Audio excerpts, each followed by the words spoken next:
for the most part, they're just kind of like, we don't want to have to go fish you out. So they just never really like let us go in there to begin with. They're like, no, we're just gonna grab our food and go. But man, sometimes once in a while they would let us go into the play place, and it was like the best shit in the world. And I did even those janky ass ones that are outside, that aren't even covered or anything like that. They're exposed to the elements. But I was just thinking of like, what were the best fast food play places that you've ever experienced? Oh yeah, I feel like we talked about this one, or started talking about it at work. The one that I have the fondest memories of, I mean, there's so much more advanced now than the one that I'm going to mention, but the one that I have the fondest memories of was the one in San Bernardino, the McDonald's in San Bernardino. The thing that I loved the most, which I think is probably like at the very least, a serious fire hazard or something. I don't know. Hmm. It was like the Hamburglar.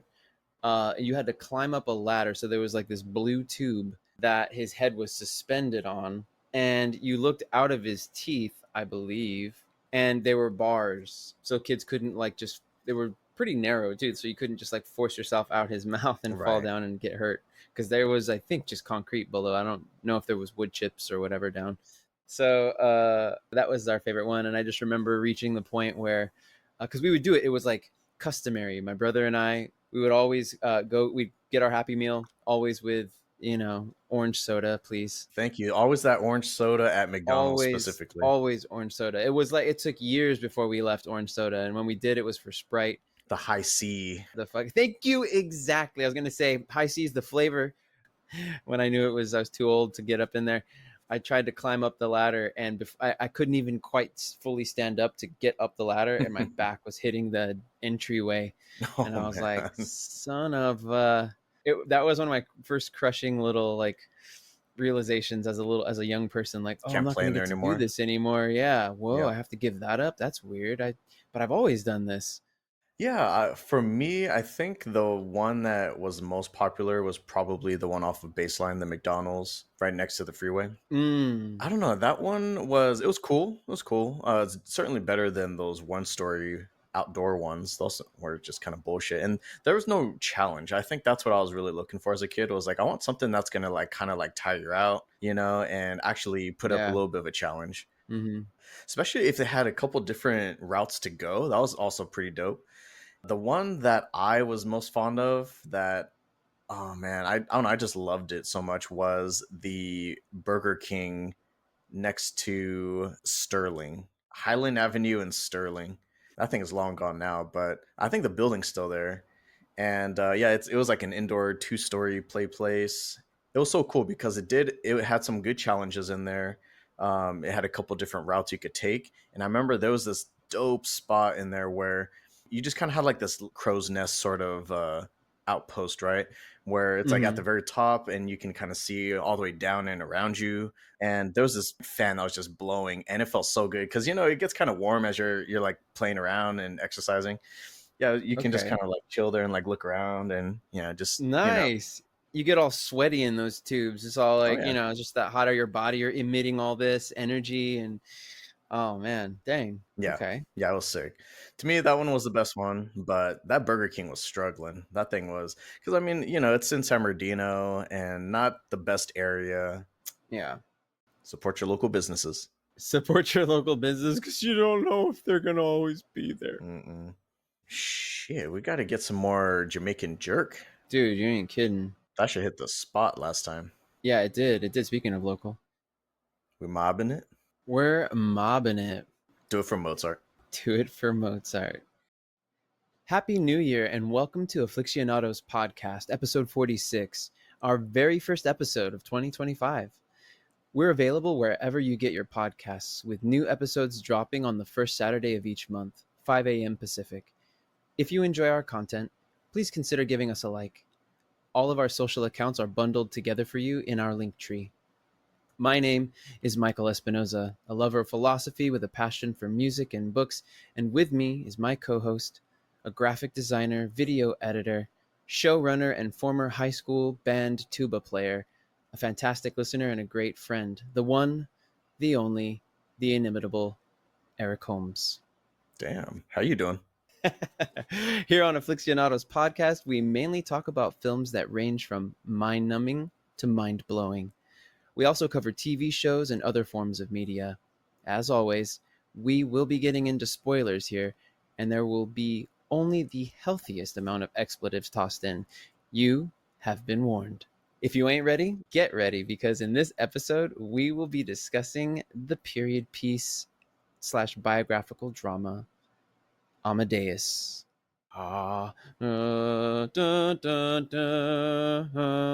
Released in 1984, directed by Milos Forman. Dang, get the little opera going on in the background, the choir.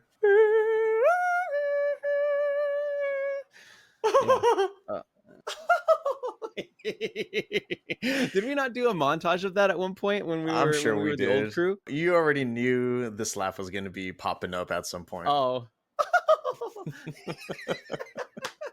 That's just like pure joy. It's like so fun just to do it. Out of context, you can just do that, and we already know what we're talking about. Yep. Exactly. So It's recognizable. like that's like the low key meme right there. That's like a little gift sent, a live gift sent to you, bruh. Yeah, it's like, you know when they say you can't hear pictures, you just need to send a picture of him laughing. Exactly. The thing that's killing me most though is the gif you sent me with when he's wearing the horse head and he like goes from like laughing to just completely serious again. Yeah, just totally deadpan. Complete deadpan, just night and day. So yeah, that's the laugh I have in my head. Oh my gosh. But it made sense when I saw that scene. It's been years. Oh my gosh, dude. I can't tell you how glad I am that we're doing this movie. Dude, I was mentioning to you earlier today, but like it's so important to keep an open mind and to be willing to see movies that you perhaps have a different impression of. And this one for me, I had a different impression of. I knew it was good. And I knew that it had won 8 Academy Awards. So I thought, well, other people know it to be good. Certainly recognized for sure. Certainly recognized. Yeah, maybe it's not everybody's cup of tea, but people seem to think, illustrious members of the Academy seem to think that it was worthy of 8 awards. That's an older movie, right? 1984. So a lot of people probably forgot about it. Yeah, there is that. I always trip out thinking like we're living in times when there are some youth out there who haven't seen The Matrix, and therefore like when would they have seen or made time for Amadeus? And I mentioned to you before, I didn't see Amadeus until I was in college. Right, and you didn't even have the best first experience with it.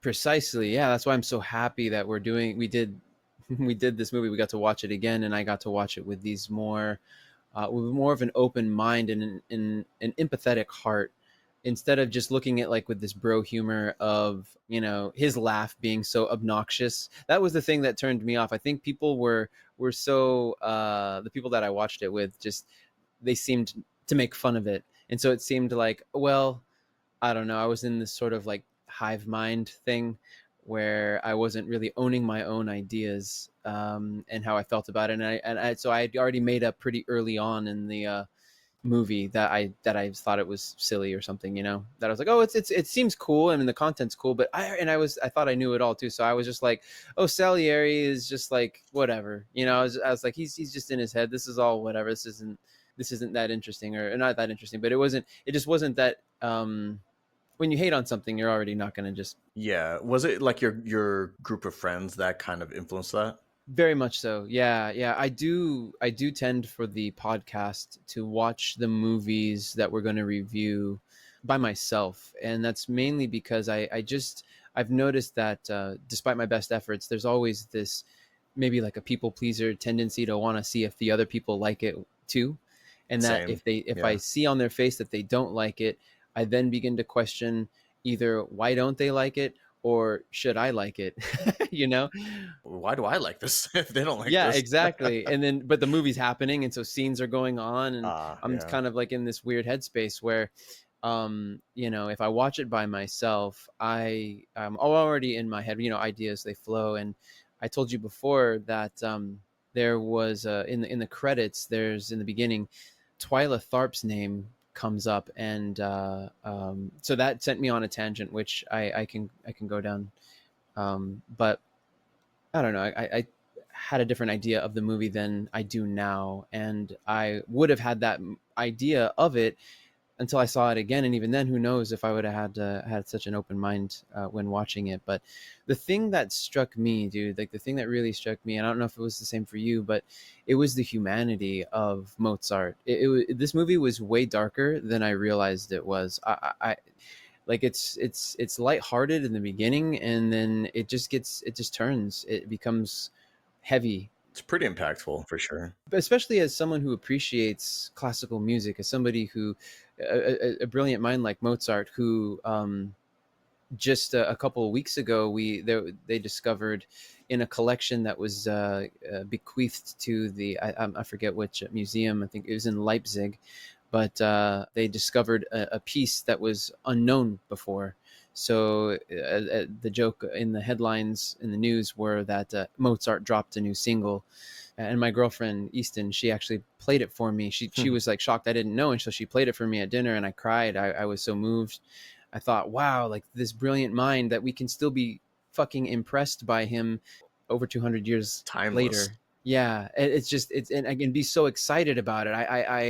I played it. We played it just like that once or twice maybe, and then for the past week I've just played it at least once a day because it's so interesting to me. Did you think that, like, him, when he was writing this music and he was creating it, do you think he was thinking like, man, all these like future kids are gonna still be listening to my music and shit?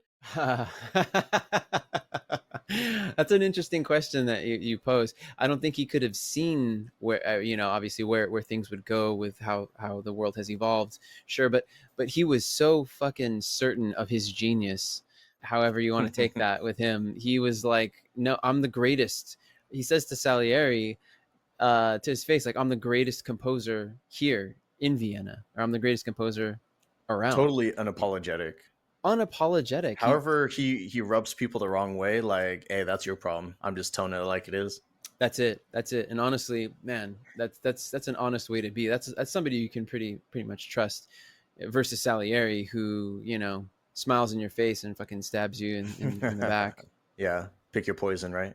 Honestly, man, this movie, I'm glad that I was introduced to it.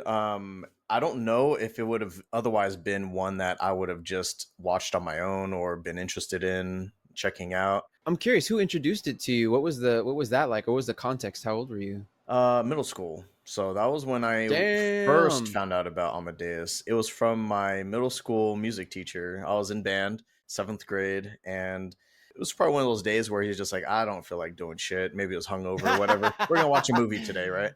Teachers are And entitled. Yeah. yeah, so he wheeled out the cart with the tube TV strapped to the top, and Oh we popped in shit. that VHS, that bad boy.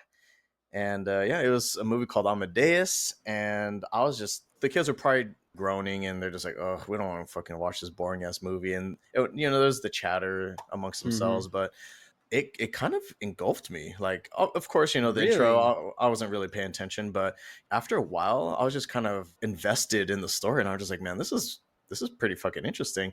That's also why I really I loved that I did study music in school, because I did gain an appreciation for classical music from that, and marching band too, for that matter. Bro. But I think now, having been in a band, seeing like how everyone kind of plays individual parts, and then when you all play together, it creates this full sound. And that was just a concert band. That's not even like a full orchestra with strings and whatnot, and that just adds so much more. That's like a whole different Yeah. element to it. But yeah, Yeah. it's like now when I listen to classical music, I'm able to almost kind of drown out other pieces and just kind of like focus on certain Mm. aspects of the song, and really appreciate it. Right. Wow, that's interesting, bro. That's so cool. Like, that's so cool that you appreciated the movie at that age. I feel like so many middle schoolers would not really be able to sit still through a movie like that, or keep an open mind. And maybe I'm just generalizing, but I feel like the attention span, especially nowadays, I don't know if that would really grab anybody the way that it did you then. And wow, yeah, to be able to separate that music out that way, the different pieces, different sounds, different elements of the music, are you able to read music now? Fun fact, I was never able to read music. And What, I was in band dude? for 3 years. And you Wow. know the movie Drumline? That's basically how I played. So I could like hear it and imitate what the other people around me were playing. Because every single time I was in band, there's always someone that was like way better than they had any business being. Sure, sure. I just listened to the best people in my section, you know, low brass, Yeah. and I would just kind of imitate them. Wow, wow, that's cool. You know what's funny is I was in choir all through college. I was always in different. I performed different things throughout the year. We had at least 3 performances a year, and I was so every day I was singing. Lots of pieces I memorized. I even led the choir several times, and there were times where there was just like a 4-person choir, of which I was one, and so I wasn't even really like conducting. I was just one of the singers projecting out to the audience, and I don't know how to read music either. Nice. I hear it too, dude. I would hear it and I would know what my part was and I would memorize it and then I would sing the parts of everybody else and then I would record those and then I would give those to other people so that they could do the same thing that I was doing, which was we don't really know how to read the music, but we do understand the where we should be at in the court with quarter notes in different bars. You know, Mm-hmm. we're like, okay, we should in this bar we should be around here and all that kind of stuff. Anyway, point is that's hilarious. That's why I laughed so hard because you and I faked it successfully through that Fake it till music. you somewhat make it, I guess. Fake it. We're gonna one up all those fuckers. They don't even know what they're up against this year. They got nothing on this. We got the X Factor. Exactly. So I just wanted to do a quick little background on Amadeus. This was something I didn't know, that the film was adapted by Peter Schaefer from his own 1979 stage play of the same name, which in turn was inspired by the 1830 play called Mozart and Salieri by Alexander Pushkin. Pushkin. Yes, that's right. I read that too. Right. This is a fictitious story in the make believe land of Vienna, Austria. In the make Just Put kidding. another shrimp on the bobby.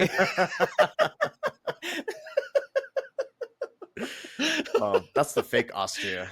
That's a that's another callback for you Dumb and Dumber lovers. Yeah. Anyway, oh my gosh. But yeah, this is a fictional dramatized story, and it was basically based on rumors and hearsay of a possible real life rivalry between Wolfgang Amadeus Mozart and Antonio Salieri. There was no actual proof though, so it was just kind of like hey, you know, maybe we can, based off of what I've heard, we could probably create a whole story out of this, and that's what this is. And it is true that he did attempt to commit suicide in his later years, but that wasn't necessarily because of the rumors about Mozart, because that he'd been hearing those for a while. Mm-hmm. It could be. I mean, he was suffering from dementia, which in the movie is why he does end up in a mental institution. But Sure. Yeah. so he suffered from that as well.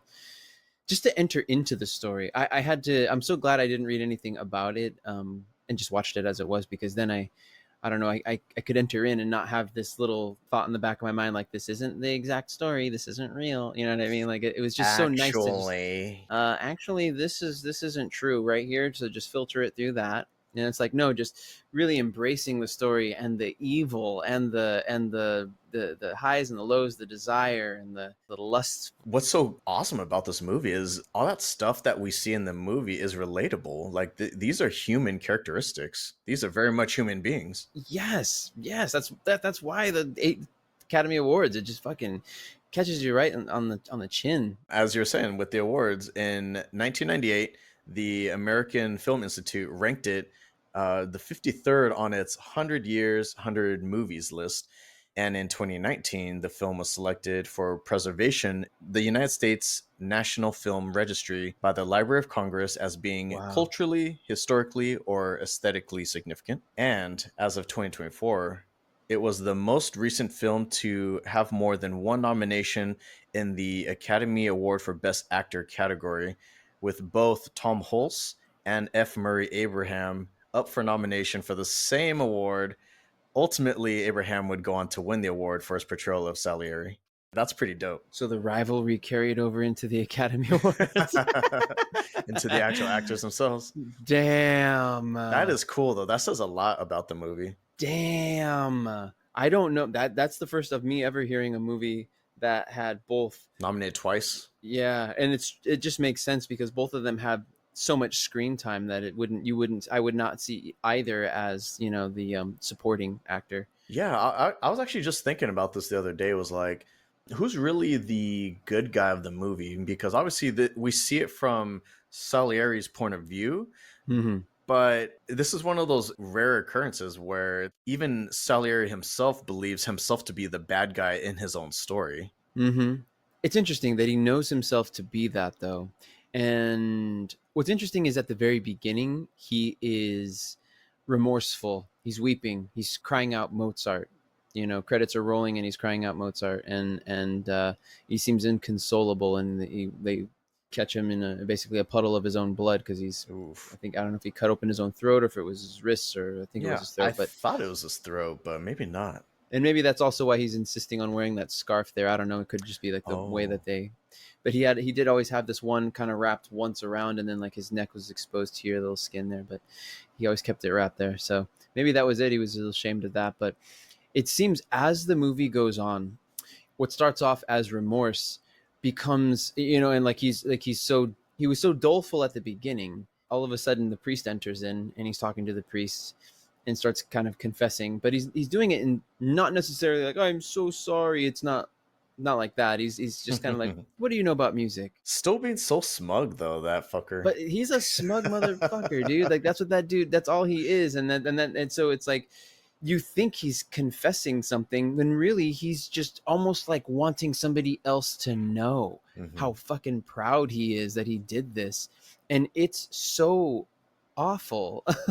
It's just awful. And at the same time, he's so good because you can understand these are such human emotions. He really follows through with the thing that he said he was going to do, because he really wanted it that bad. Talking about wanting it that bad, right? Like, do you want it that bad? I mean, who wants it more, right? When you think about it, everything he kind of set himself out to do in this movie, he actually achieved. Did he go about the way he expected or the way he wanted? No. Not necessarily, but he would say that he had to. He would say he was driven to. There was no other way. God made him do it. Huh. No, he did, right, but he would say that he had done it to spite God, and yet that God had allowed him to do it. So somehow it was maybe it was part of God's plan. It was interesting, dude. Oh my gosh, like he's so detestable. He's so detestable, and yet you also like you said, there's the humanity of it. Like hell of an actor, great portrayal. Oh, totally. But I gotta say, when he's in the hospital, like how old is he supposed to be? Roughly like 80 or something, Yes, I'm guessing. exactly. I was gonna say 80s. Dude is fucking sharp for being 80. Yeah. Like he can perfectly remember dates, names, all the finer details of everything when he's recalling the story. Man, that guy, I hope I'm that sharp when I'm 80, you know what I mean? Same. Man, I think of that too when I'm talking to patients at work, dude. The 80-year-olds that I'll speak to from time to time. Like today, I spoke to an 82-year-old dude. It's just I'm like, can I please have that mental clarity? And I wonder if, in Salieri's case, if challenging your brain that way with music helps you to maintain that sharpness, whether it's increasing the gray matter, I don't know what necessarily. It's that neuroplasticity, right? You're always talking about. Either way, I certainly hope that I can remember things as sharply as he did. Another thing, that old man makeup is fucking horrifying. Yes, practical. If you know what I mean. I don't know. I feel we've definitely. It's up there with like Demon Reagan in The Exorcist. Ooh, yeah, you're right. It is pretty rough stuff. I don't know if they won an award for that one. Maybe at the time that was good, but yeah, I think about like people getting into makeup now. Leonard Bernstein, Bradley Cooper, when he played Leonard Bernstein, he went through several hours of makeup, but he looked like the dude. He looked like Leonard Bernstein. He looked old. They could make him look older. Yeah. that just looked, yeah, like you said, like death warmed over and shit. I was like, whoa, Is he already a corpse here? I mean, yes, the hell's that going had me on? wondering. Is he the crypt keeper?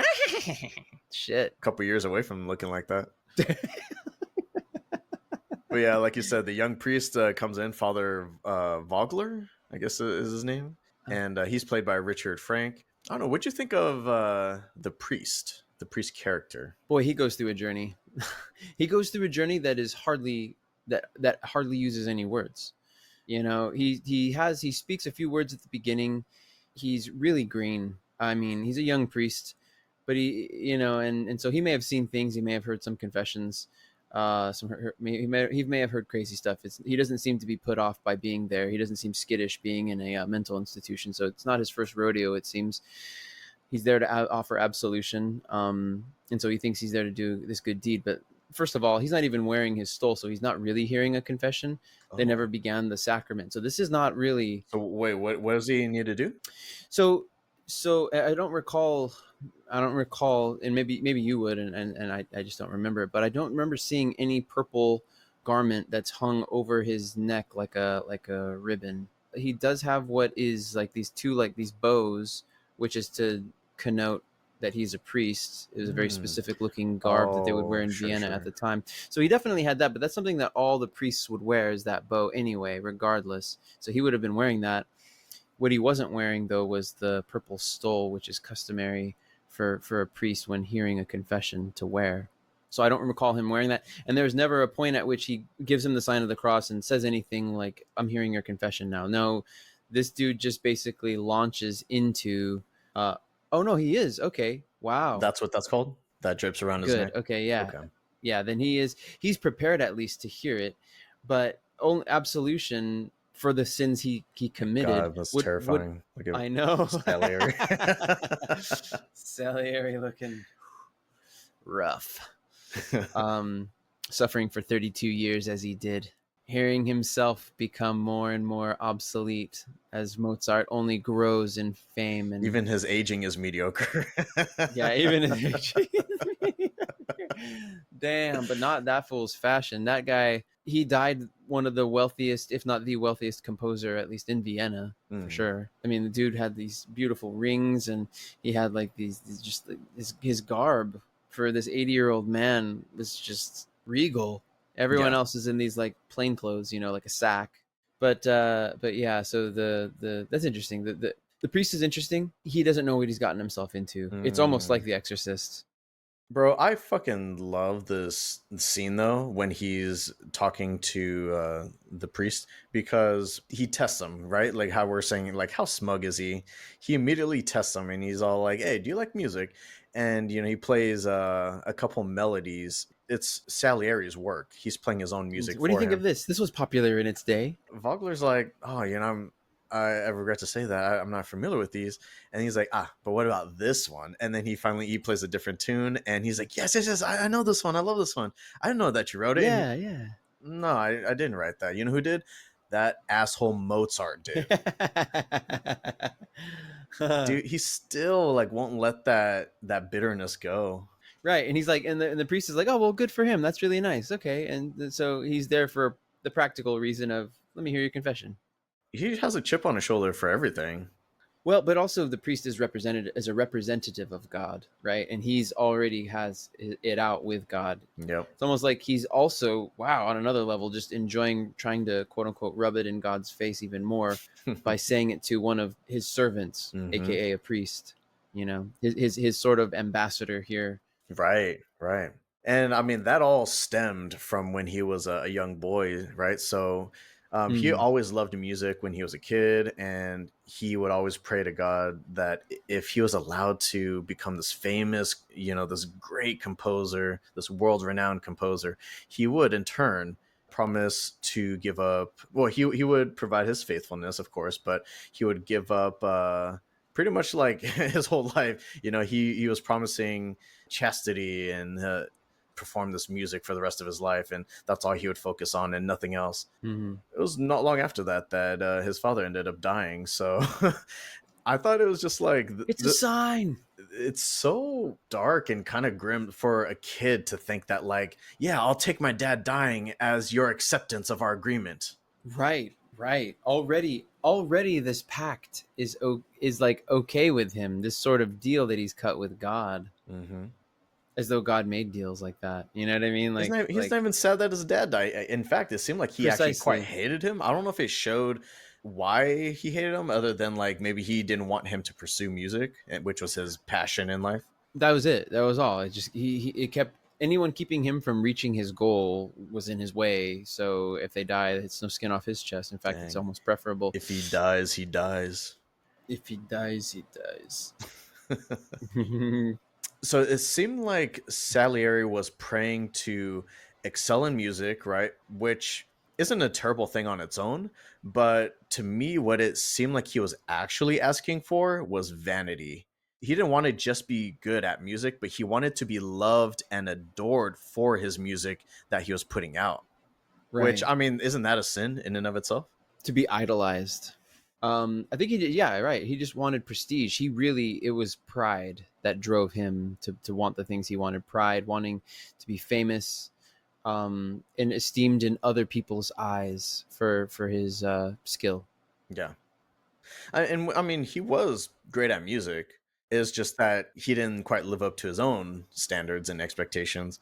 Because by 1774, Salieri had become the court composer for Emperor Joseph II in the fictitious land of Vienna, as we already established. And this is 7 years later, and at a reception in honor of Prince Archbishop of Salzburg, Salieri anxiously awaited the arrival of this man that he adored to a great degree. Yes, admired from afar. Yeah, had heard much about. They did like a quick backstory of how Mozart was starting from a very young age, just a wee lad, and he was already like playing like blindfolded and shit, right? Right, right. But did you pick that up as well? Touching on that topic real fast, he mentions that Mozart. He says, "I don't envy Mozart. If I envy Mozart, it was for his father, that he Mm, had the support of his dad, and his dad was a musician and could teach him everything he knew.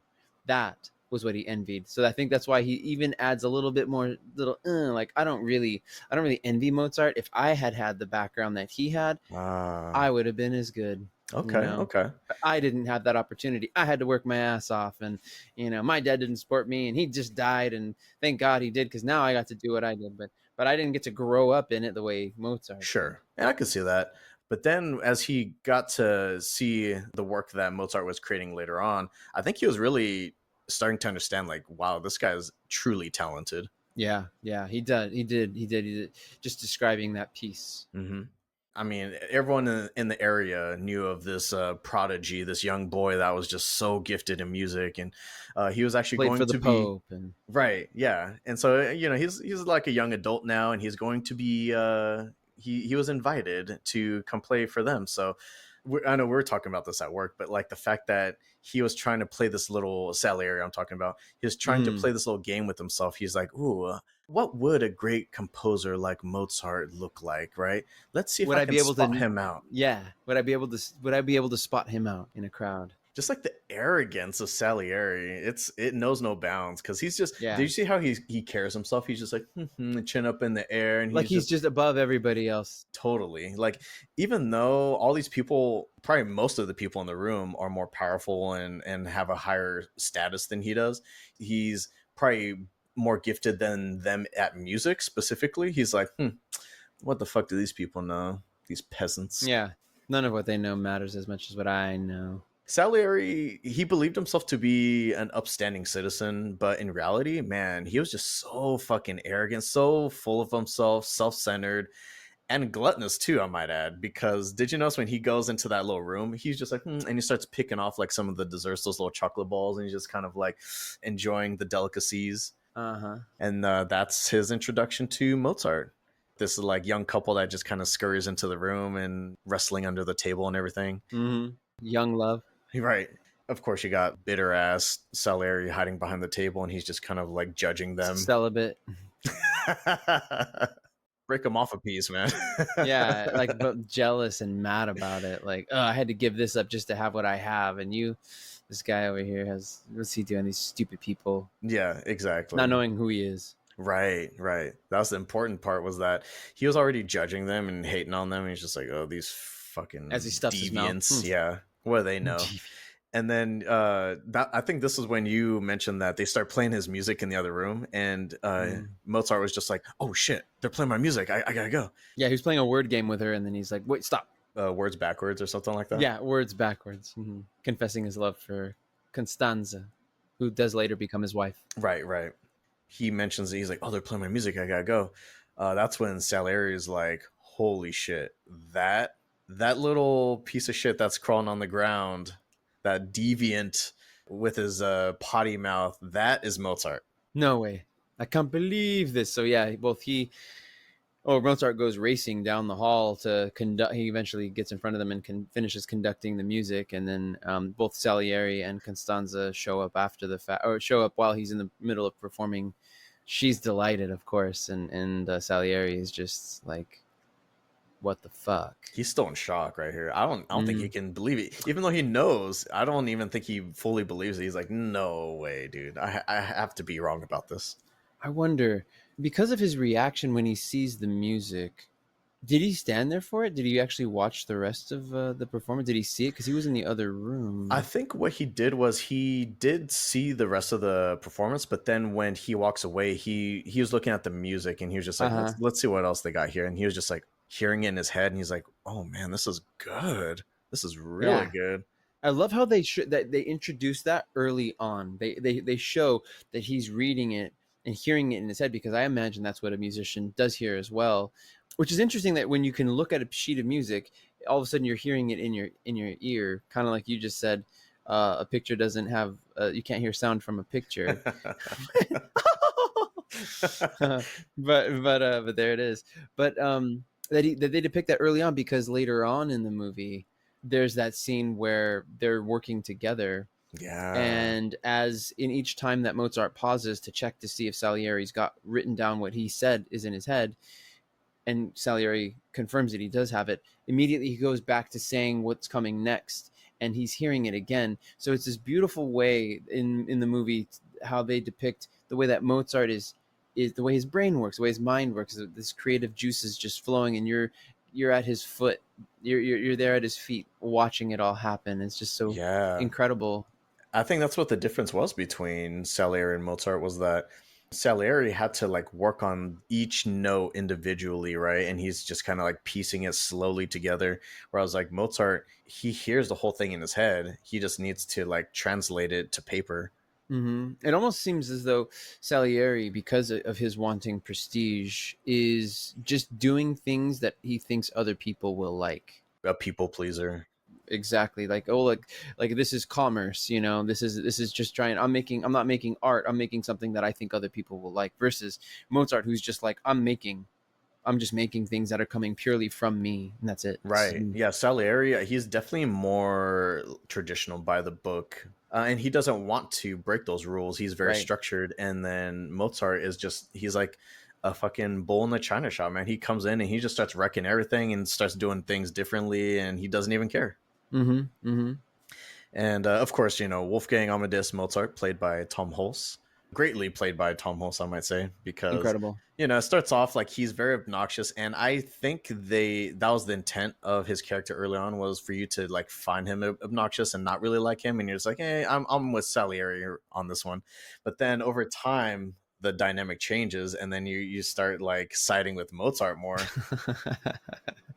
That's an interesting way to put that. That's a great dynamic, that there's a shift. Yeah. And how interesting in a movie to do that. Movies don't always do that, where you're like, oh, is he the bad guy? Who's the bad guy? That giggle, though, that was like what made you initially hate the movie when you first watched it. Exactly. Watching that, just like, yeah, I just thought, oh, it's silly. I didn't really so much hate it as I just thought, like, I could take it or leave it, like, whatever. It didn't really make an impact on me, because you said earlier when we were getting this started, the mode and the mood. You're getting in the mode and the mood, and I was gonna say the mode. That which is received according to the mode of the receiver. And so if I'm in a mode where I think I'm better than this movie, that this movie has nothing to show me, that it's silly because of this laugh, and I don't really like period pieces or something like that, Mhm. then that's the mode that I'm in. So that what I will receive is but a narrow little tidbit of what is actually present there. And this movie is rich with it. So yeah, Oh yeah. that laugh comes through, and yeah, it's obnoxious, and it's great because it does work as a device to make you really get behind Salieri and be like, this guy's a little bitch. This Mozart guy's, I didn't know Mozart was like this. He sucks. You know, Yeah. like he doesn't suck, but he's just like, he's obnoxious. I don't really like him. He can make good music, but I don't really like him because of his. Yeah, it's freaking annoying. And yet that giggle might be the most recognizable aspect of the entire movie. It's joyful. It's funny because although we don't like it because you don't see a grown man doing it now, right? You would think a little bit like, well, that guy's weird. If we were at like a restaurant or something like that, and you heard some grown man And you hear that laugh, laugh. right? You'd be like, what the heck? But Yeah. you know, there's a certain childish or childlike way in him that comes out through that laugh. I think of anybody in your past that has just like a very distinct laugh that just is so them. It's so purely that person that it just makes you smile. You know, you're just like, wow, that's just this person, right? And it may just seem unorthodox or whatever. That's like when I let you in the side door and you did that guy's laugh. The vendor. Nah. Nah. Yeah. Yeah. You just The know. homie. Yeah, exactly. He's a Exactly. nice guy, but man, that Exactly. laugh. And it's good, and it's like people will take it or leave it, right? But it's like I think a laugh is so pure. You know, Eddie Murphy talked about how he changed his laugh because his real laugh was the laugh from Beverly Hills Cop. You know what I mean? That laugh. Yeah. He said that was his real laugh, but then people made fun of him enough, or people questioned him on it, whether it was his real laugh or not. And he just was It like, totally sounded fake to me. he was like, I had to change it. And he says it was just a weird thing to like, to change a part of your, that's so just unique, that's just so you, like this laugh Yeah, just came out I of me could the see way that that. it did. And he said, it was just weird as a human being to go through that process of changing a laugh, you know? Yeah. And it's like the fact that he felt the need to change it is also kind of weird. Well, just, yeah, exactly. Just, well, who knows? I mean, maybe he was just self-conscious of it. Maybe he wasn't being taken seriously. Maybe he wanted to be taken seriously for certain roles. I don't Mm, know, but I think that, yeah, he did that. And so I think something would have been lost had Mozart been told he needed to change his laugh or something like that. It's just him. It's mhm. just him being who he is, and I loved it, you know. Yeah. Oh yeah, So, totally. but it's funny because it does hit you in between the eyes. It is obnoxious, and so you see Salieri's disdain and all these other serious men, And we're kind of sharing that disdain for him, along with right? Salieri. As polite society, as members of polite society would, you know, we're looking like no one should laugh. No one should have an unbridled laugh like that. Please laugh appropriately. I do want to ask you really quick though, since I mean this is a movie about competing composers and about classical music and all that stuff, and I know you definitely like to consume classical music just in your leisure. Yeah. And I just want to see if you had. I mean, you saw that movie Tar, which is about a Oh my composer. gosh. Yes. Yeah. Conductor. What's her name? She's And you talking about that movie reminded me that I wanted to do this movie. I was definitely pushing for Amadeus, and I wasn't sure if oh you liked it as much as I did, but I'm like, I really want to cover this. oh yeah yeah. Who better than you because you of your love for classical music as well. Oh, dude, absolutely. It was just, it was like, it was great timing. All I'll say is it was just really great timing because unbeknownst to you, Mozart, I know that you'd been wanting it for a while, but your timing Mhm. was perfect because I had just heard that Mozart piece, that new Mozart piece. And then you were like, so what do you think, Amadeus? And I was just like, absolutely. I'm like enamored of Mozart, especially now. Too many notes in the beginning. I guess I don't know. For a while, I like Bach. I'm still 100% like I just love Bach. I pretty much live in that world. I've started to venture out a little bit more as I've Mm. dabbled more with Apple Classical, which is an it lives in tandem with Apple Music. You have a subscription to one, you have access to the other. So that's segregated from iTunes or Apple Mm-hmm. Music. Yeah, it is. It's got its own search feature, so it's quite robust. And it used to be without getting too into the weeds with it, it's an app that was developed initially by a different company, and Apple liked this company so much for it's the way that you're able to search for music so accurately, and for its recommendations of music of certain renditions of a piece. Okay. And just the way that all of these recommendations, these editors' choices, and all that kind of stuff were just so brilliant. Apple wanted that, and it was just an untapped market of classical. So they bought this company. Took a few years actually, and eventually that company became Apple Music, or Apple Classical rather. So it's the same people that were creating this other app, and they just moved over, and now they're underneath the Apple, and they kind of refined different things and made it more Apple-y, shall we Under say? the same apple tree. As under the same apple tree, right? Under the same apple tree, Macintosh. But anyway, yeah, it's brilliant. So all that to say, I don't know. I just love it. I just live in it, and there's so many renditions. There's so many ways for people to play this piece, and I have my preferences. And if anybody wants to know, I could recommend things. But So my favorite composer, I don't think this is any secret if you've been following our podcast, because I've mentioned him multiple times, but the Hans yeah, Zimmer. Zimmer. Yeah. Mm-hmm. German composer. Yeah, yeah, the Hans dude, knocking him out the park. So where were we? Salieri, he's hating on Mozart and God again. Yeah, hating on God again. Exactly. This obnoxious, little fiend, little sex fiend. Yeah, exactly. Why couldn't he be more like me? His this celibate guy. He thinks he's kind of like the model citizen. Precisely. So is it around this time that he vows to take revenge on God by pretty much killing Mozart? Like he's like, I'm going to destroy your work, your precious being in Mozart. Yeah, I don't recall when it is that he finally decides it's over. It's sometime right around it's right around when he gets Constanza to show up at his house after hours. He could have gone either way, and he just made that extreme decision to be like, nah, no more.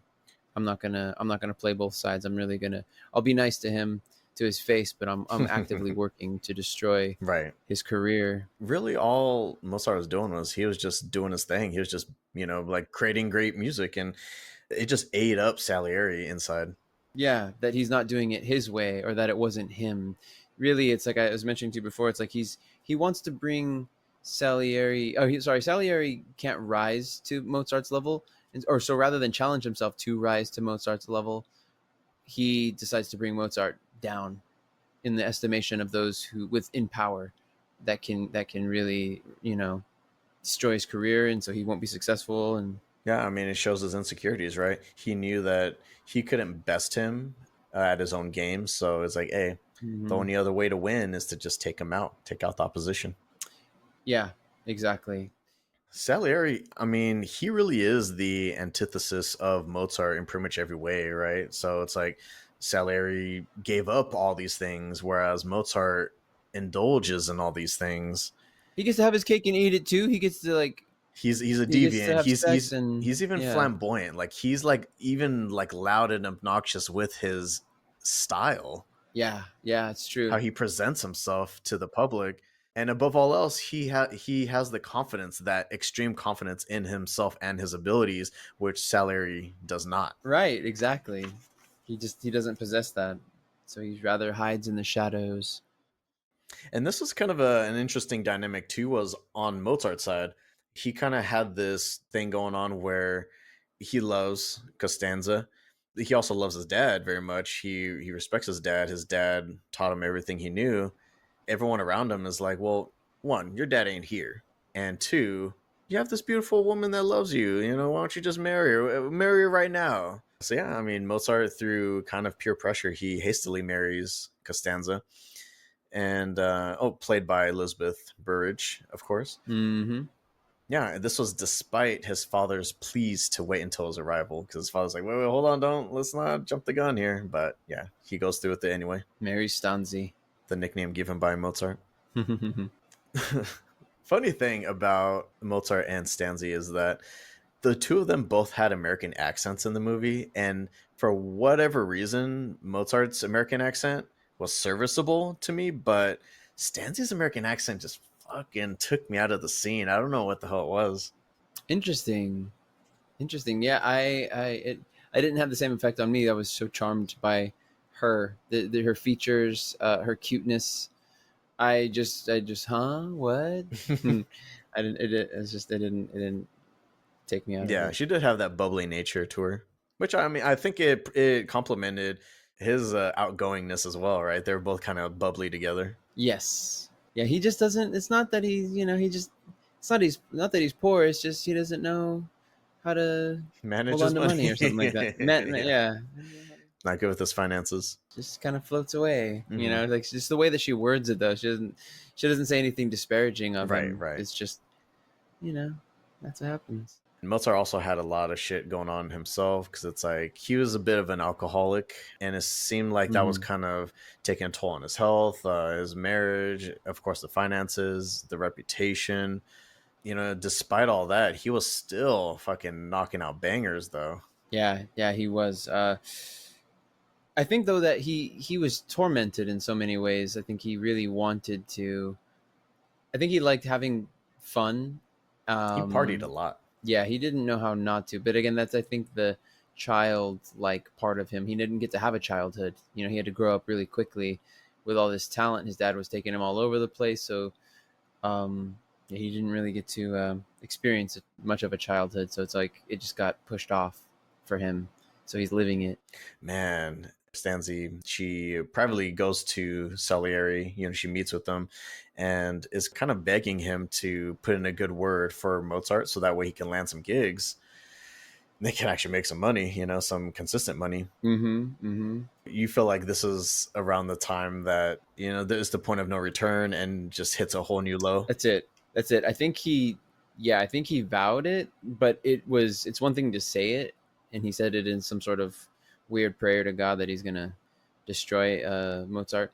But then it's another for him to actually bring it to fruition, where it wasn't just he couldn't just blame it on something else, right? It was like straight to her face, invites her there, gets her to agree to essentially like he's like, well, yeah, I can get him the post, but it's going to It's going to cost you it's going to cost you a something, little favor. and she's like, yeah, a favor, right? And she's just, I love how she innocently tries to draw out from him what it exactly is that he wants, and he still is not direct, but his point gets across to her.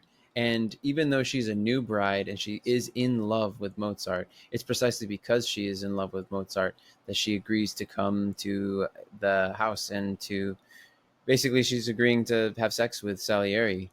Because she's willing to do whatever it takes to make sure Mozart succeeds. Exactly, and because his success is her success as well, but she really truly loves him and wants him to be successful. She sees him as being a genius as well, and if it takes this, then she's willing to do that for her husband, without him knowing it, and that's quite a place for her to have to go.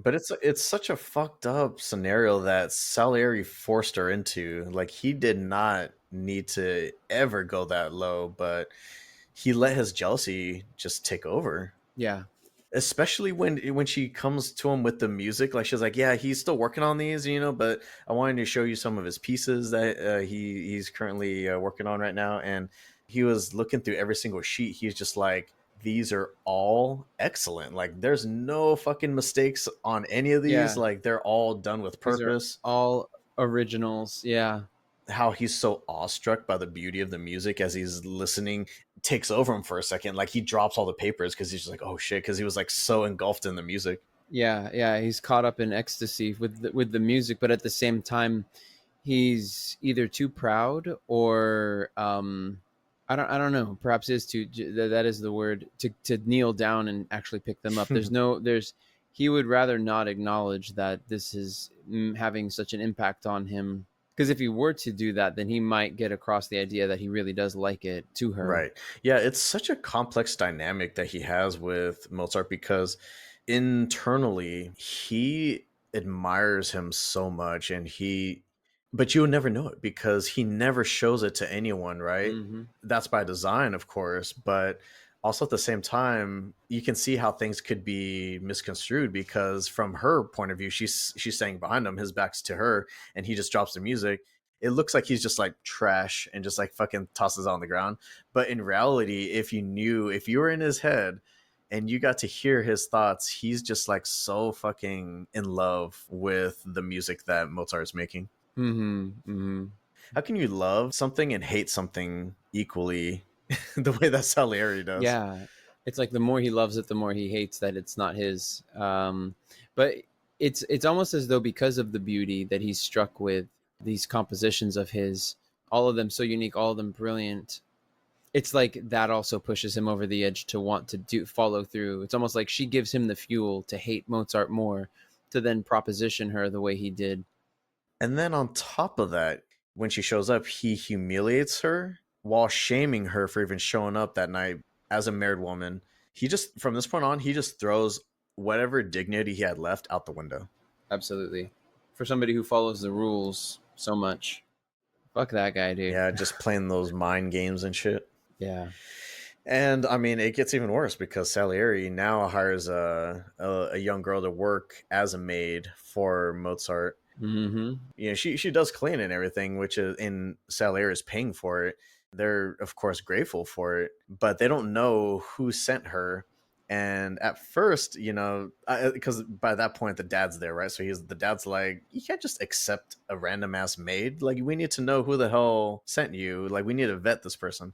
And they're just like, no, no, no, that's Mm-hmm. fine. That's fine. Even against the dad's best wishes, they accept the maid, and she starts, you know, acting as an informant for Salieri. Right, right. Crazy. It's so fucking dirty. And that's where they discover that Mozart's working on an opera based on the play The Marriage of Figaro, which the emperor has specifically forbidden. Yep. Do you remember why? I don't know, man. The king, he has these laws and he doesn't even know what the purpose of them were, because there's that the part with the ballet. He's like, what is this? What is this dancing? Do you like this? Yeah. Do you like what's going on? What am I missing here? And like, oh, we had to take out the music because remember, no ballet. And he's like, no, well, let's add the music back and let's see how it is. He gives one yawn, remember? And that's why it only had they only got to see it 9 times, or there was only 9 shows. It was too long though.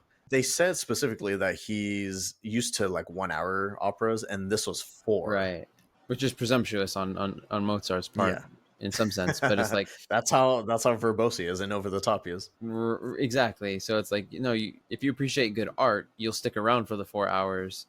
I mean, and it's true, right? I mean, I don't know. I'll stick around for Led Zeppelin's 9-minute songs. You know what I mean? I do appreciate. It's not just. I'm About that the way 3 with minutes. movies as well. Like, I know a lot of people aren't really too excited to sit through a 3-hour movie, but shit, if a movie is that damn good and I'm really into it, I'll definitely sit through a 3-hour movie. Same. Which this one is with the director's cut, every bit 3 hours, and worth it, dude. Oh my gosh, I felt like the pacing was so good. I never felt like I'm looking at my watch wondering like, gosh, how much longer is this movie gonna go? I was just like, it needed every bit of those 3 hours for it to breathe and for the story to unfurl the way that it does. Yeah, definitely make you feel and get invested in what's going on. Yeah. Do you know what the differences are between the theatrical and the director's cut? I mean, all I know is the director's cut. Oh, I've seen the theatrical. I don't remember, having only seen it that one time. I don't remember much of it, but I don't remember the differences. But I'll say that watching Amadeus this time, it seems that there were things that were filled out more for me that I don't recall there being answers to last time.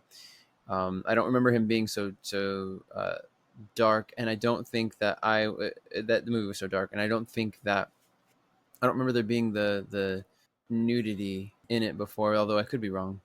Well, I feel like that's such an impactful scene as well. It is. It really that shows that really terrible side of Salieri. Yeah.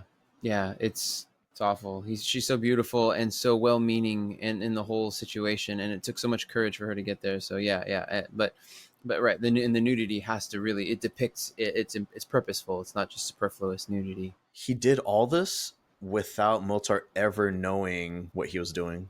Right, loving him, thinking he was his completely friend, manipulating him, having a different opinion of him.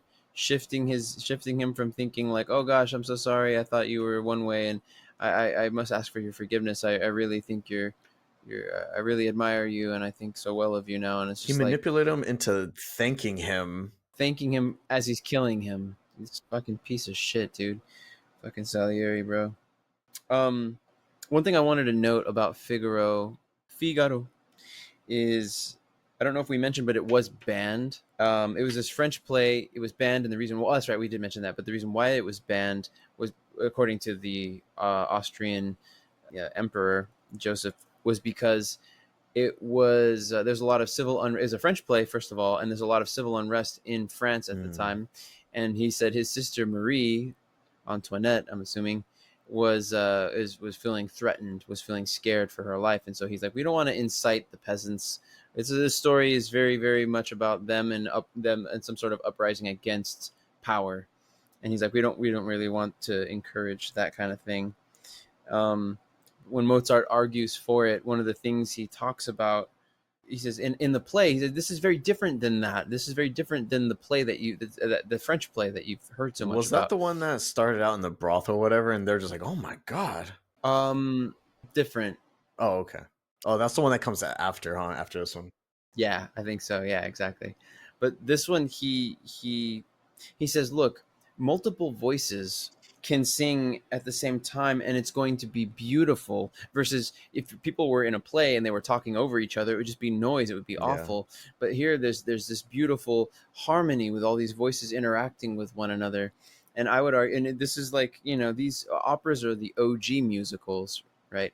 And they allude to that in the movie in no small way by at times singing in English so that we English speakers can understand the Italian that is actually being sung in, or the German that is actually, or French that is actually being sung in any one of those languages. Have you ever been to an opera before? I haven't, no. I've been to one. I took my mom to one, and it was so beautiful. And my mind was open to two operas back in college from a professor of mine who just, I remember like weeping in class. It was like so moving, the scenes Damn. that he showed us, and I was like, wow, this is like, this hit me, unexpectedly so.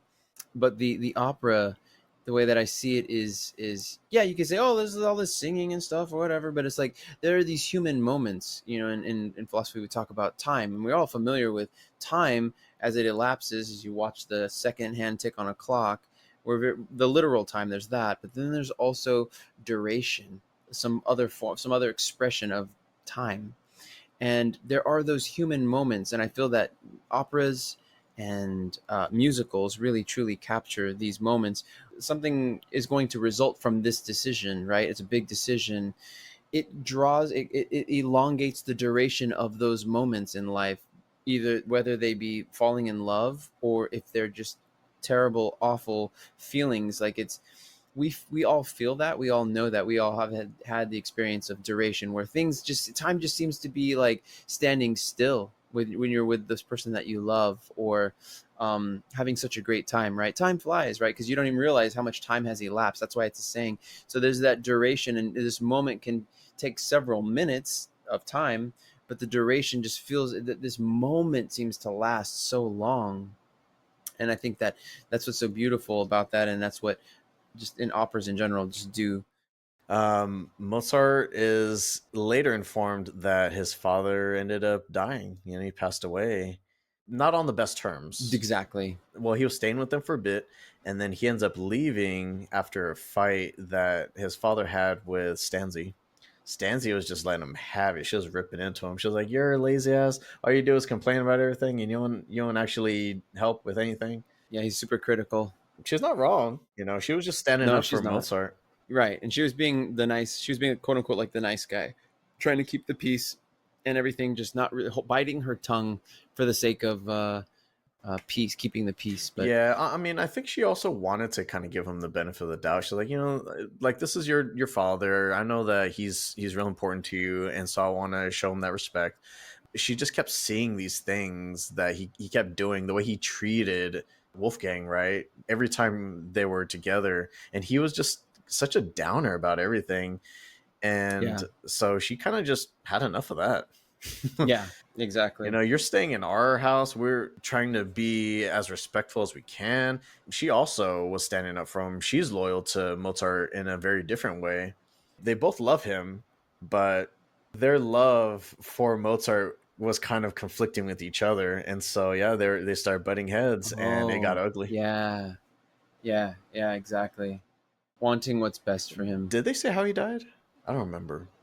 No, I don't know if they do He in just the gets some movie. sort of letter and he's like, fuck. And obviously, Wolfgang is like really torn up about this. Well, I think somebody shows up, and even though they're there to deliver the message, his wife tells him while she's sitting there nursing their child at the table. And I thought that that was so tender. I thought that was beautiful. Like, if you're gonna get bad news, let it be from the one you love. You know, Mm. from her tender lips, from her her very loving heart. She didn't tell him in a terse way. She didn't tell him in a way that was mean spirited or anything like that. She just very kindly. Luckily for him, she was there to have his back and everything. But unfortunately, it seemed like that just ultimately wasn't enough because it started eating him up inside slowly, Yeah. right? I mean, he creates something great out of it. He writes Don Giovanni, out of that grief. Salieri attends it, of course, because Salieri pretty much just, I don't think he made it known, but he attended every single show that Mozart released to the public Mm. because I think he just wanted to admire the music. Yeah, either to admire the music or to make it fail.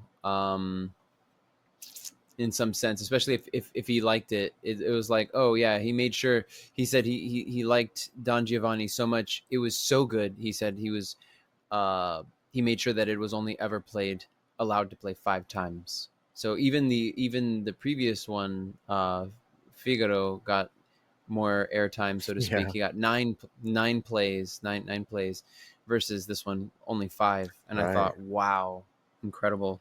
It's kind of sad when you think about it. Yeah, yeah, stifling him, snuffing the life out. Kicking him while he's down. That too, exactly. Like, no, and it's like he resents him. It's almost like the more he does it, the more he gets angry. The meaner he seems to get at Mozart. Almost like you did this to me. You just you didn't have to be here. You did this. You're doing this. You're driving the wedge between me and God. Initially, early on, he was wishing that God would just send Mozart away. He's like, please make him Yeah. leave. My life was great before he Uh-huh. showed up. Mm-hmm. Unfortunately, he never did. He stayed there. What'd you think of the figure in Don Giovanni? Because that was loosely supposed to be based off of the way his father looked. Oh man. Yeah. I really loved it. I got choked up at just seeing it too. It was so interesting because they do make such a show of that moment when he sees his dad at the top of the stairs for the first time, when his father had first arrived before obviously he passed away. And so he's waiting for him there, and he spreads this cape open to greet him, to open his arms to give him a hug. And that's the same style cape worn by this figure, the general or whatever, that's supposed to be basically be a depiction of his father. And so there's that the big cape and this mask on and everything that kind of looks like the style of hat his father would wear. I don't know why the fuck he like spreads his cape like he's Batman or something, but yeah, he's almost like Uh-huh. embracing him in that same style, and then that's how he's depicted in Don Giovanni. Exactly. I thought it was beautiful, and I was just really deeply moved by it, especially knowing, like, although they had this tumultuous relationship, having gone through this, this past year where my father had that health scare.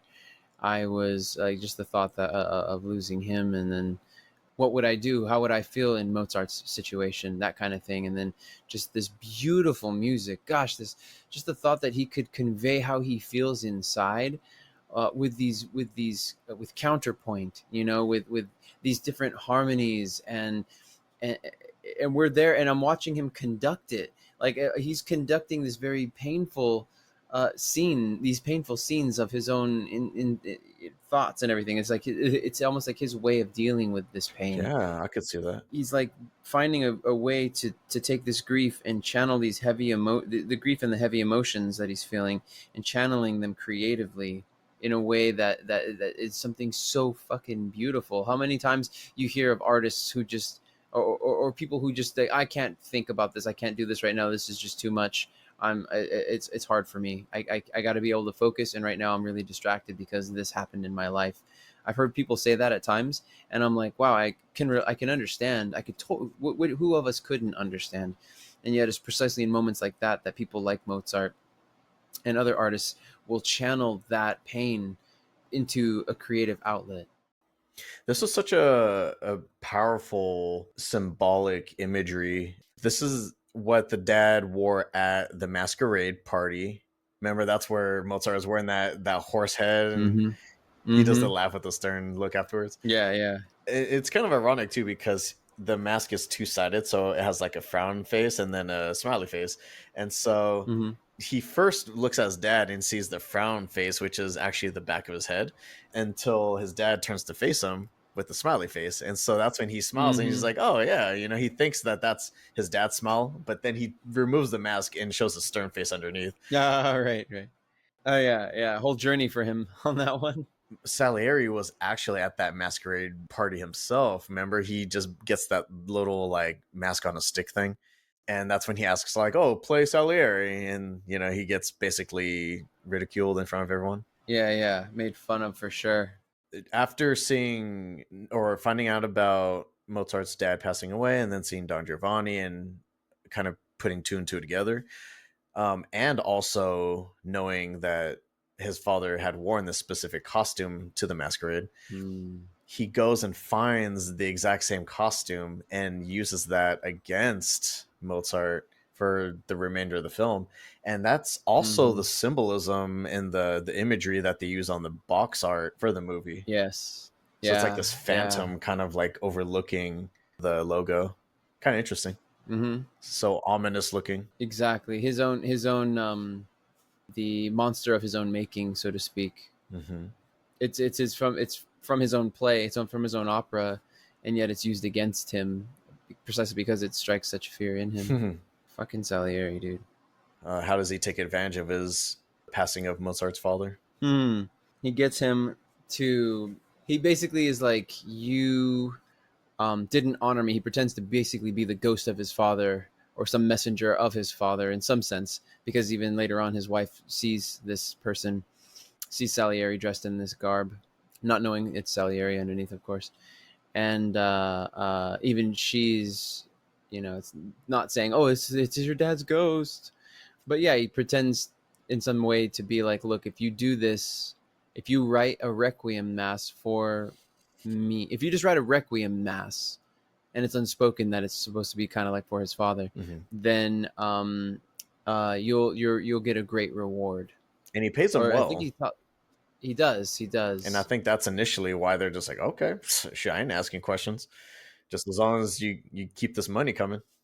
Basically, the plan was to have him create the Rec Room, right, and then kill Mozart. Which I don't think Salieri really planned that part out yet, but he just knew that, oh, I was going to kill him in some way. I'll maybe drown him or Yeah, whatever. yeah.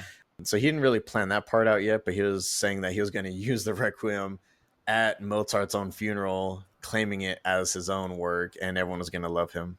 Oh wow! I didn't realize that. I did not realize that. Man, just when you thought Salieri couldn't get any lower. Wow, which goes even further to make it just that much more awful for him to have had Salieri write it all by hand himself. Mozart? Mozart having Salieri help him, which Mozart died never finishing, by the way.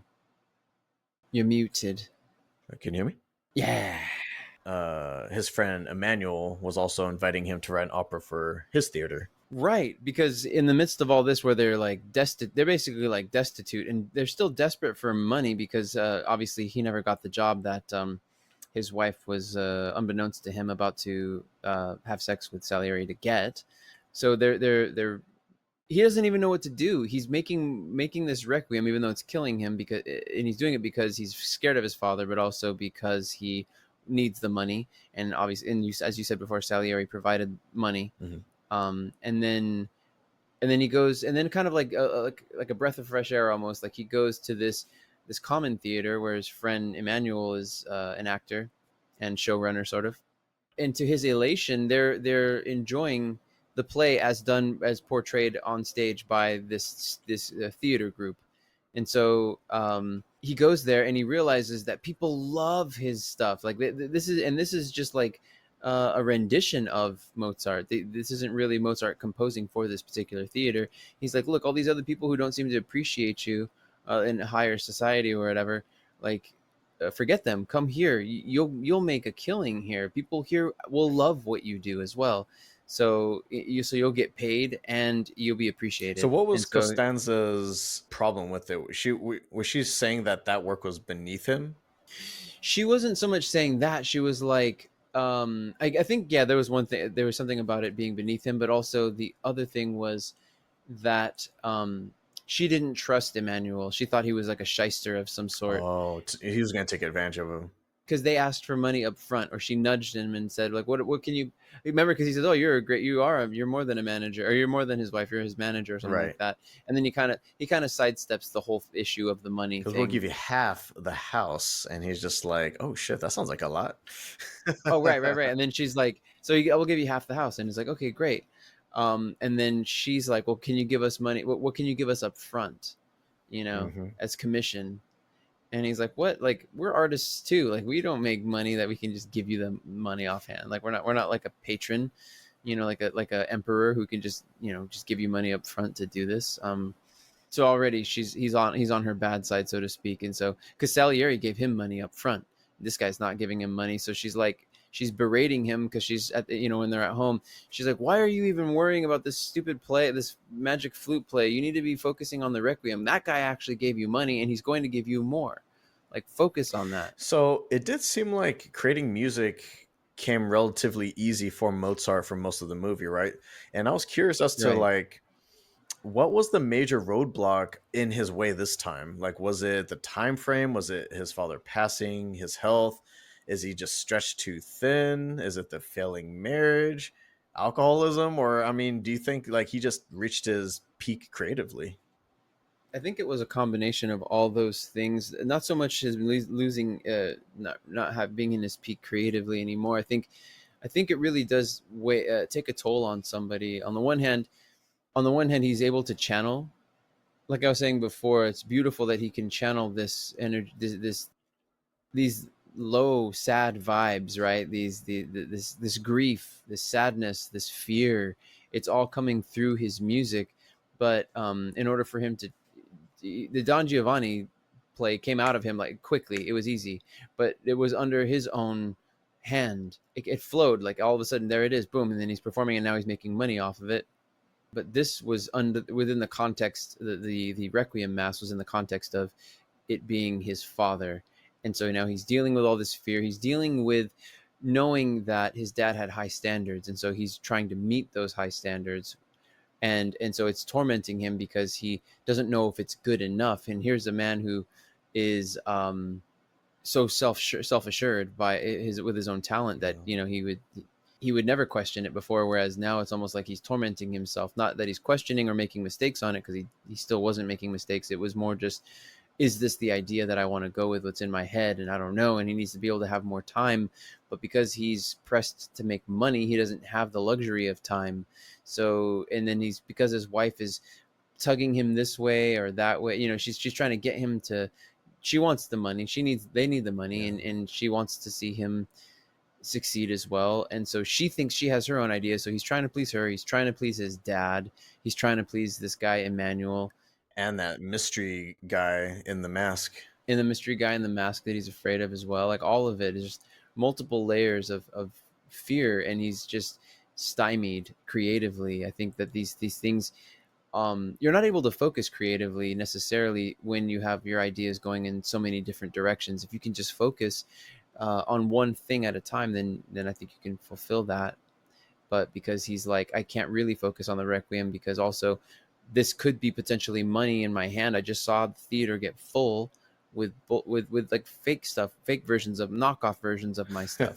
If I give them my stuff, they're gonna fucking love Yeah, it. authentic And shit. there's no Hmm. guarantee. Authentic shit, exactly. And they're not gonna I mean, there's no guarantee necessarily for the money that I'm gonna bring in, but judging by the way that they showed up for this, if these same amount of people show up for my actual authentic shit, like to take half the house would be a fucking we're gonna have a lot of money on our hands. With Mozart's confidence in himself, he's always want to bet on himself every time. Yeah, yeah, And it sucks because, Stanzi is really pressing him to finish a Requiem, and he's like, yeah, I'll finish it. And she actually wants to sit there and watch him to make sure he doesn't like drink instead or get distracted. And she ends up falling asleep. So he's just like, I think it's almost one of those things where when you procrastinate, right? Like you got so many things to do that you just don't do any of it. And so he doesn't work on anything and he just goes and parties instead. And, and she's gone by the next morning. yeah, yeah, exactly. I also think though that it can be all work and no play makes Jack a dull boy. I think that there's something to be said for him being able to just kind of let loose a little bit, because underneath that roof with her, I could just see it just being so oppressive.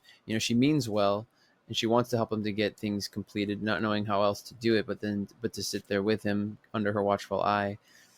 But I think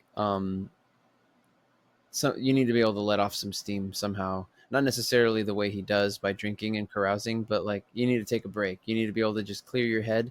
You'll be better if you come when you come back to it, but if you force it, it's not going to turn out the way that you want it to necessarily. So I guess he felt that he didn't really have that as an option, and so he had to go sneak out while she was asleep. She just kind of took that as like, yeah, he's never going to change, and so she just took yeah. their son and she left. Mm-hmm.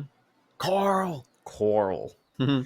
Yeah, so he goes through with the magic flute, right? He ends up Mm-hmm. finishing that for his friend, and it's a great success. But man, I Mm-hmm. feel bad for Mozart here. He was struggling hard. Poor guy. Yeah, he was such a brilliant man. To see him laid low like that, just burning the candle at both ends again, just every waking moment basically. He looked so sickly. He looked so sickly. He looked like he was sleep deprived. uh Poor immune system. Looked like he was just sweaty, like that cold sweat, nasty. Oh yeah, Like it's like you're sick. body just had nothing left. It just collapsed in the middle of the performance. And so it's Yeah, like his friends like trying to like check on him, but also keep the show going at the same time. because he's not just writing his own fucking opera. He's fucking performing. He's like conducting it first of all, and then secondly, he's playing the fucking harpsichord. It's nuts. Yeah. Hey, that song slapped though. It did slap. My most tasty little dish. Ring, ding, ding, ding, ding, Diddly-dee. ding. Yeah. And of course, Salieri is there watching the show. Like he pretty much goes to all of his shows, and he Yeah, sees him collapse, and he seems like he's genuinely concerned for him. He's just like, "Oh shit, what have I done? I did this to him." yeah. And being the good guy that he is, he offers to make sure that Mozart gets home safely. Mm-hmm. So he gets him a little carriage and takes him home, carries him upstairs, basically. But still, though, he just uses this as an opportunity to continue poisoning Mozart until he has Drive nothing that left. knife deeper. Yeah, drive that knife deeper into him. Like it's almost done. It's almost done. I think I found the way to kill him. And it's You know. sad because he's even like, "Hey, do you want to take a break?" And he's like, "No, I can go all night." And he's just like, "Oh, okay." And you could tell that's the other shitty part too, is you could tell Salieri's not doing it because he really cares to get the Requiem down. Mhm. He's tired too. He looks disheveled as shit, right? I don't know if you see Yeah. it, but he looks fucked up. He's like, no, I could go all night. No, I'm good. But you could tell like he's fighting it. This Requiem is so fucking arbitrary, dude. It doesn't mean there's like no importance to this other than that he's forcing Mozart to do it out of fear and guilt. Yeah, it is arbitrary, right? There's nothing. It's just There's no fucking point to this thing other than he just wants him to just be so exhausted that he can't live anymore. exactly. Oh man, yeah. The next morning, they work on this shit all night. This is actually a cool scene though, like them working on a piece together, and it kind of makes me wonder, like, man, what could have been had they been friends instead of rivals? Mm-hmm. Mm-hmm. Which at the same time, like having a rival isn't necessarily a bad thing either. Like that competition, healthy competition, could be good for you. and it Yeah, could draw the best work out of someone. But exactly. imagine if they worked together and they were colleagues, and like what kind of shit they could have created. Kind of makes me wonder. Even in competition, I think of like Paul McCartney admitting that the Beatles were in competition with the Beach Boys, and that each new impressive album that the Beach Boys came out with, they needed to one up. Like I think Pet Sounds came out, and then they were like, we're not gonna. That basically the Beach Boys had launched the gauntlet. Basically, Brian Wilson had launched the gauntlet because he's really the brains behind so much of the Beach Boys, and Paul McCartney, says to like John, like we can't, we got to beat them at this. So then they come up with Sergeant Pepper's Lonely Hearts Club Band, which is one of their most like hailed albums, of course. But again, so my point is the Beach Boys' success drove the Beatles to want to be more successful, to have Hmm. a better album, in fact, and challenge things. And yeah, artistically. And so I think that although they never collaborated together, they did elevate each other's game. There was a competition going on, and I think that this could have been much the same way. There was no bad blood. They admired each other. It's just that they also wanted to be better, wanted to be the best. So it could have very well have gone that route, but Salieri took it a different way. Just decided to Yeah. destroy him. How'd you like that scene when they're working on it? Because you got to just see the synergy for just a brief moment, and the fact that Mozart, like we were saying before, he already has everything in his head. He just needs to put pen to paper, so he has this clear image of how everything needs to be. Salier's trying to play catch up, and he's just like, what do you mean? What time signature?" He's like, "Common time, of course. Keep up, old man." And he's just like Mm-hmm. he's just working Mm-hmm. way too fast, even though he's like on his deathbed. He's just working like an insane person. Show me. Yeah. Do you have it? Do you have it? Show me. Yeah. Yeah. Dang. Yeah, I thought that was not so much for the synergy between the two, and perhaps what could have been more like, because in that moment what I was feeling was just how treacherous that fucking asshole Salieri was, and just was milking him for everything he was worth. What I saw and what I was reveling in was how well the filmmakers depicted the way that Mozart was thinking of music, much the same way that Salieri would see Mozart's music and hear it in his head in that scene at the beginning when then Mozart shows up and takes the paper from him, takes his all that music away. Now Mozart's hearing it in his head. Salieri is hearing it in his head too because he's putting it down as well. So now they're in this synergy. I think that was one of my favorite scenes, though. Just seeing this, because it's like this. He's this brilliant, beautiful person, just inside this pure person, arrogant to a certain extent, of course, but he has the skill to back it up. Mozart does, and and to think that this person historically would have gone through this. Granted, this is a fictional story and all that stuff. It's all based on hearsay, but to put myself in those shoes and to see this man, reduced to this, so sickly and yet so gifted, and to see the way his brilliant mind is working and to appreciate it. Till his Meanwhile, last Salieri's breath, man. till his last breath, and meanwhile Salieri's appreciating the music per se, but not really like caring for the man who's giving this music to him. No, I think what he was doing though, I think he was getting caught up in the fact that he was working with someone that he greatly admired finally, and I definitely think that Salieri enjoyed it. He definitely enjoyed, carrying out his plan ultimately, but I think he didn't expect to enjoy it as much as he did genuinely, just sitting there working on music with them together. And I Yeah. think I think he was just like, "Oh shit, this is actually kind of cool. You're actually not a terrible person." Mm-hmm. Mm-hmm. Yeah, that was, I think, awesome. One of the best It scenes. was heartbreaking and touching at the same time. Mm-hmm. The next morning, Mozart thanks him for being a good friend and admitted that, this whole time he thought that Salieri hated him. And he's like, I really see now that you're just, you're a good friend. You're a good guy. Yeah. Right to Salieri's face. And he just takes it. He accepts it. Yeah. Not remorseful. Doesn't. Oh, I'm so sorry. I've been screwing you over. None of that. Dang. The levels of manipulation, it's pretty sad. Seriously. In these private moments with Mozart, when he's saying these things, I really feel like for just a second, Salieri is actually being himself, like he's genuine with his admirations. But I feel like he doesn't fully show the true nature of where this admiration is coming from. He's so envious of this guy for being better than him. Mm-hmm. So sad. And then Constanza, she returns, with her son, and she's appalled to see that Mozart has been working all night with Salieri, of all people. Yeah, I'm not sure yeah, where or like when they kind of distanced themselves from Salieri. Was it like after that incident with Stanzi? yeah. They don't show like any sort of dialogue between Stanzi and Mozart, right? No, no, no, not at all. There's never. She cries.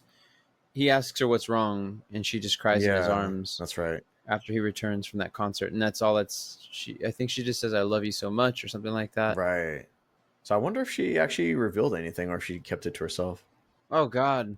Sorry, I was just thinking of how. Yeah, although you said he doesn't meet up with Salieri, you're right. He does. They don't have any connection with him. She would not have. Stanzi would not have seen Salieri until this moment.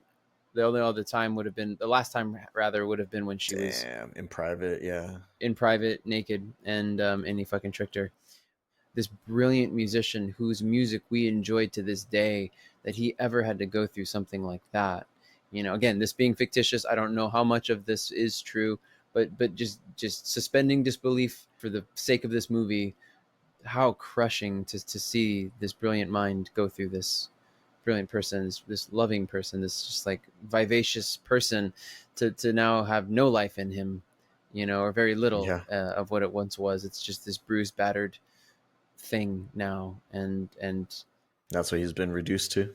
Salieri and Stanzi seeing that asshole was there the whole time and was pressing, and then he has the audacity to say, "I'm not leaving unless Mozart says I should leave," and it's like, dude. Oh man, of all times, if she could, like, it would have probably really made Mozart croak to hear those words. But she could have been like, "Get the fuck out of the house!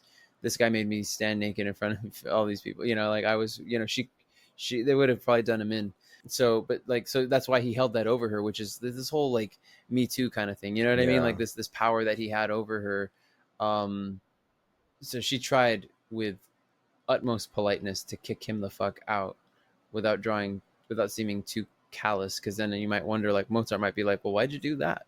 I don't know. She tries in the best way possible to get him the fuck out And of she was there. so pissed at like seeing all the music that was on the bed, and so she locks it up. For a second, I thought she was gonna rip it up, but then again, I was thinking like I don't think she would ever do that to Mozart because she knew like how Uh-uh. brilliant he was. That even after his death, she would want the world to see the shit that he was working on, but just not with Salieri. Yeah, fuck that guy. They finally turned back to Mozart to find that he passed away right then and there. And then on top of that, he's unceremoniously buried in a mass grave. Again, to think about that, to think about this person that we listen to his music, and it's performed all over the world every day at some place in the world, and to know that he was fucking dumped out of like a hole in a casket that was Just like just some really for nobody. show. Hmm. Some nobody, dude, in a mass grave. Fuck. Of all people to not deserve to die that way or to be buried that way. Him, of all fucking people, dude. Yeah, it's always interesting to see like so many artists that are recognized and celebrated posthumously, right? Mm-hmm. Mm-hmm. While they're alive, it seems like a lot of times they're just kind of shitted on during their whole existence, and then once they die, people finally realize, oh shit, they're actually kind of good. Who shitted on me, bro?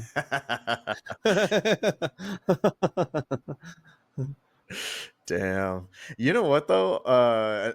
Side note, I did notice like how much the pallbearers didn't struggle carrying Mozart's little coffin. First off, it's pretty small because he was a pretty short guy. He's tiny.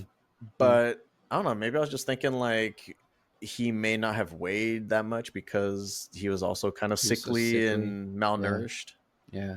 Balsa wood. Damn.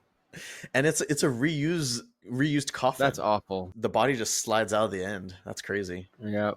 Yep. Feet first or whatever. May have been head first. Oh, awful. We're back in 1823, and Vogler this is where he's shooken right here. He shook. He gets shook. Not able to absolve Salieri. He's just like, That's right. Father damn. Father Vogler just sits there with his head in his hands, dude. And Salieri's just singing like a canary, so pleased with himself. He enjoys just bringing other people down. Misery loves company. And he's accepted it. He's the fucking patron saint of mediocrities. Yeah, that's where he straight up says that. Again, he blames God for, instead of letting him work with greatness like Mozart, he could not stand to even like see any bit of shared glory with Mozart, so he just had to basically take Mozart away from him, and so he blames that on God again. As a musician, the thought that you would be alive during the time that another brilliant musician was alive, that you could appreciate their music as it was coming out and also potentially collaborate with them. Yeah. Oh man, like talk about a missed opportunity to see things differently, to have collaborated with him and lived long, happy lives together. This part where he's being wheeled out of his cell, so to speak, and like out through the hallways where all these other quote unquote mediocrities, all these social misfits in the mental institution, there, like him almost like blessing them with his own sign of the cross, as though he's just, oh yes, please, I'm the patron saint of mediocrities, you know, and Dang. just it just being the fact that that it ends that way, Yeah. that was the part for me that was super dark. That's the part for me that was just like, wow. He's almost like mocking Vogler, right? Father Vogler. Yeah, You can't absolve me. I'll just, I'll do your job for you, and I'll absolve everyone else. And so he's like, "You're absolved. yeah, You're absolved." Of all their yeah, inadequacies. exactly. I took it on for you. I'm the patron saint of them because I did far worse than any of you guys were capable of, because I had the presence of mind to bring about this terrible, terrible act that took long. That was like just long suffering for Mozart, and yet he complains because he's had to live 32 years, quote unquote, suffering, having to watch his legacy just dwindle as Mozart's grew. Yeah, in a way, just like living a long life like that could be considered a punishment, depending on the Mm-hmm. circumstances. Yeah, true. And to your point, you just mentioned Mozart laughs, right? You hear Mozart's laugh, and it's almost Oh like yeah, Mozart and God get the last laugh yeah, on him. literally the last laugh of the movie. And what I thought was kind of peculiar here was that Salieri, he gives himself the title, he dons himself the champion of mediocrities or whatever. And to me, that's like saying that, he wasn't very skilled. He's below average with his mediocrity, right? But I think what he was really meaning here was that he was the champion of being an absolute piece of shit with no redeeming qualities, for what he did to Mozart. And because of that, he'll never be able to forgive himself. Yeah, I think part of it's that. I think part of it is the fact that he believes that if that God created Mozart to be this brilliant musician, but then that he believes that God, if that's the case, then God created him, and with his desires, therefore created him to be this murderer, With essentially. that envy inside of him, he's like, that's Yeah. that's your fault. Well, he becomes the. I think he's the patron saint of. I think one way that I interpret his being the patron saint of mediocrities is that although he's mediocre compared to Mozart, he also does something far greater than most mediocrities can do. He takes down someone who's better than him. Dang. And that is a wrap on Amadeus. If you made it to the end of our podcast, then you successfully completed your magnum opus. Oh, Any final thoughts or closing comments? brilliant movie. It definitely rose to become one of my favorite movies. Like I could watch that movie so many more times and get something from it each time. I'm Nice. so happy. So It's yeah, not too sad highly for you. recommend it. No, it is, and I think it's not too sad. It's that I'm willing to go there, and appreciate that sadness.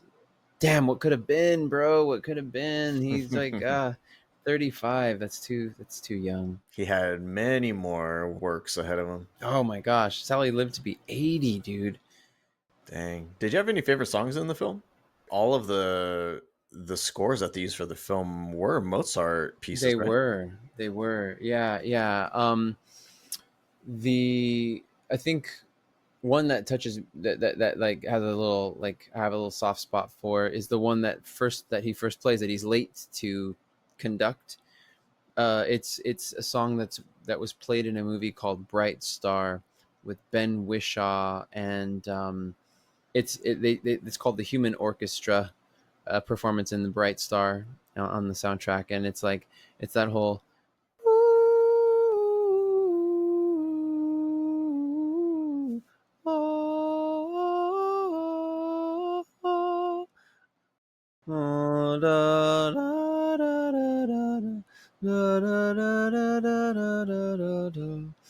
anyway, that's one of my favorites. And then Don Giovanni, like the pieces from there, just kind of, because of the context and everything, just blew me away. So, Sure. what about you? What was there any specific piece that you Ain't no love for the magic flute. Papagino? Honestly, my favorite song was the one at the very beginning. I love that one. Dun, dun, dun, dun, dun, dun, Yeah, dun, dun, dun, dun, dun, dun, dun, dun, dun, a little frantic. And I guess it's called Allegro con Brio. I looked up on Spotify. Allegro, yeah, quick. Allegro is like a run. This movie is awesome. It's aged like fine wine, in my opinion. I Agreed, mean, agreed. it's an early '80s movie. I didn't see it until much later, not late in my life, but much later than when it was released. I could probably count on one hand how many times I've seen this movie. It's just like Mm, every, I don't know, like 10 years or so. I'm like drawn back to this movie. I got to watch it again. yeah, that's cool. This is my second time seeing it, and the first time would have been about 10, 15 years ago. Story is excellent. Acting is great. Yeah, acting, Music is superb. cinematography, music, all of it. All of it. The depiction of it almost like encourages people to want to go to the opera, because they again, having the vernacular spoken, hearing it in English and knowing, oh, that's what they're saying. Oh, okay. Oh, these are like the OG musicals. Like, this is all they're saying, and they're singing it in a language I'm just not familiar with. That's all. That piece, and then of course depicting how he's thinking about music, how the music is occurring to him in his head, to the fact that it's all there, doing the thing, pursuing that element, enjoying life. Finding that thing that you're good at and going with it. Exactly. Well, are you watching anything lately, film or TV? Yes, I'm watching something. I've been watching Leonard Bernstein's Harvard lectures on YouTube. They're about, each of them is roughly around 2 hours in length. One, I think, is about an hour and a half in length. But these were lectures that were on TV, in fact. So he was in people's living rooms as he's explaining music in a way that is understandable to all, rather than rather than only speaking to those who have been playing music for a long time and understand musical notation and music theory. Instead, he tries to break it down in layman's terms in a way that we can all understand and appreciate music that much more. Yeah, definitely. Yeah. What about you? What are you watching? I'll keep it brief because I mean, I don't want to keep you too late. I mean, as of this recording, the most recent thing that I saw in theaters was The Substance with Demi Moore and Margaret Qualley. Yeah. Crazy movie. What? I gotta see this. Yeah, you're telling me. Yeah, that movie, it goes places. It goes places. Damn. The other thing that Brenda and I have been watching is Mr. McMahon, which is the Vince McMahon documentary on Netflix. A lot of interesting insight, especially being a childhood fan of professional wrestling. I got in kind of late, like the tail end of the Attitude Era, but yeah, it was interesting to see just the seeing Vince's point of view of how everything went down. It was pretty interesting. As always, you can find us wherever you get your podcasts. New episodes drop on the first Saturday of each month, 5 a.m. Pacific. If you like what you heard, please consider giving us a like and subscribe. Hey. Thank you for listening and joining Michael and I. This has been Afflixionados Podcast, episode 46, Amadeus, and we'll see you all next time. Hasta.